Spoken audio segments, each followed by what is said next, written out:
Bonjour.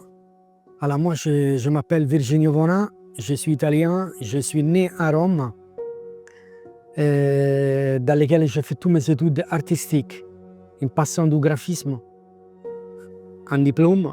Après, j'ai fait l'école des comics, de la bande dessinée. Et après, j'ai fait aussi l'ISO d'arte, où il y a toutes les techniques traditionnelles, où j'ai appris les techniques traditionnelles. Et après, dans les années 2000, je me suis transféré de l'Italie et je suis venu en France. Et en 2004, j'ai commencé à développer, après des années de travail dans le graphisme, en communication, j'ai commencé à développer mon propre personnage, ma propre bande dessinée. Et j'ai créé un personnage qui se nomme Fenice. Et à partir de là, j'ai commencé à faire des recherches, à retourner vraiment sur mon travail fondamental artistique que j'avais appris en Italie, que j'ai appris aussi en France. En fait, les deux pays m'ont apporté énormément de choses, soit l'Italie au niveau conceptuel, toutes mes études, et après, en France, j'ai appris aussi une autre manière de voir, d'autres visions qui m'ont ouvert à d'autres choix artistiques sur ce que j'avais appris en Italie.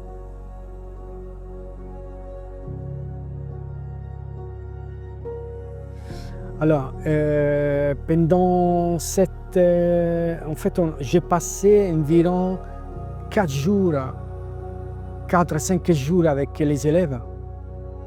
4 jours vraiment très fondamentaux sur le travail. Le 5e jour, on a vraiment peaufiné les choses. C'était une expérience extrêmement importante, soit pour les élèves et pour moi-même, parce que pour moi, c'était un challenge.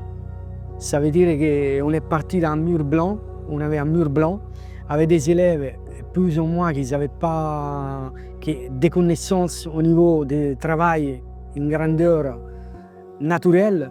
Et du coup, pour moi c'était un challenge et tout. Et je devais créer un lien avec eux, surtout les mêmes confiance.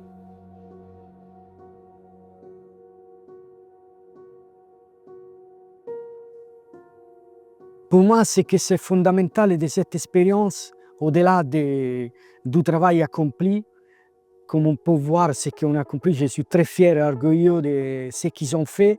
C'est pas moi j'ai seulement guidé l'équipe comme un chantier. Mais pour moi, ce qu'il doit retenir, la leçon plus importante et primordiale qu'un être humain, notamment les élèves sur cet atelier, c'est d'aller au-delà des choses, d'essayer de n'avoir jamais peur de rien, mais on ne se trompe jamais. On peut seulement que s'enrichir de ce qu'on fait. Parce qu'en fait, quand on travaillait, je constatais aussi des fois qu'ils avaient des appréhensions, la timidité, ils n'avaient jamais fait. Et en fait, c'est mon rôle de les mettre en confiance pour pouvoir les laisser dans leur liberté. Et moi, j'espère que dans cette semaine qu'on a passée ensemble, effectivement 5 jours, ils ont appris la confiance en eux, qu'ils peuvent faire tout ce qu'ils veulent. Le rêve, un rêve peut devenir réalité.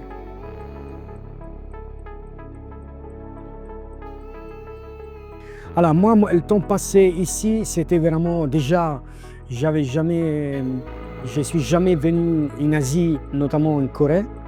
Ça, c'est ma première passage en Asie en tant qu'artiste italien européen, artiste de bande dessinée et artiste peintre. Et moi, le passage ici, c'était extraordinaire. Je me suis senti chez moi.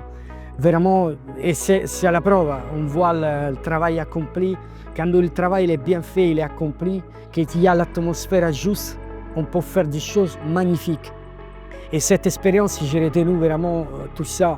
J'ai passé une semaine, elle est passée tellement vite, je n'ai pas vu le temps passer, on a travaillé énormément et je garde en moi une belle force spirituelle et positive que j'ai reçue de la Corée. J'ai trouvé la Corée extrêmement un pays magnifique. Ici, il est très proche. J'ai trouvé de nos fondements européens et malgré leur propre tradition, c'est génial. Mais je me suis trouvé vraiment comme si j'étais chez moi. C'est bizarre et étrange. Thank you very much. Thank you very much.